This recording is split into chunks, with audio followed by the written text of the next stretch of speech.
Ежелгі Египет пирамидалары қалай салынды? Пирамидалар ежелгі Египеттің ең құпиялы және орасан зор құрылысы. Олар Египет билеушілерінің, яғни перғауындардың мазары қызметін атқарған.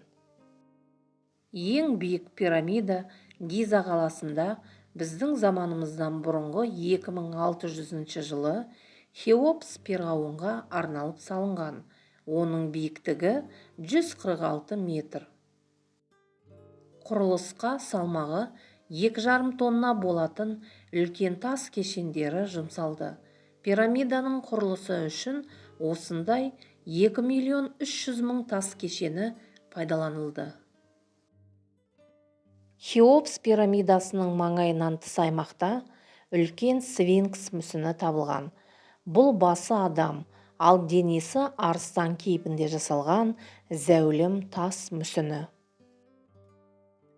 Гизадағы пирамидалардың қорғаушысы бұл сфинкс біртұтас үлкен үңгірдің ішінен ойылған. Оның биіктігі 7 қабатты ғимаратқа тең. Ніл бойында аспанмен тілдескен пирамидалар әлемнің 7 кереметінің бірі, Мысырдың елтаңбасы сияқты.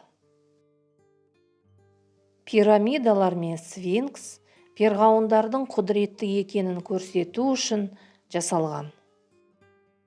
Пирамидаларды айналып шығу үшін 1 шақырымға жуық жол жүру керек. Мумияларды қалай жасаған? Ежелгі египеттіктердің түсінігі бойынша, адам қайтыс болғаннан кейін оның жаны тәнінен арылады, бірақ ол денесіне қайта оралуы мүмкін. Сондықтан мәйітті сақтап қалу үшін денені бальзамдаған.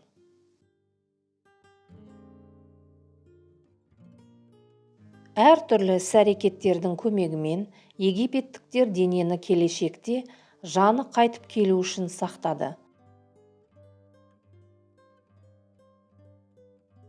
Содан кейін бальзамдаушылар дайындалған мәйітті арнайы бальзаммен майлаған.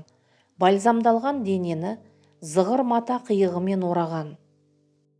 Оған қайтыс болған адамға о дүниеде қажет болатын бағалы әшекей бұйымдар мен бойтұмарларды бірге таңған.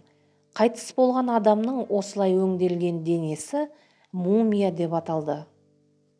Мумияланғаннан кейін мәйітті суретпен безендірілген ағаш саркофагқа орналастырған.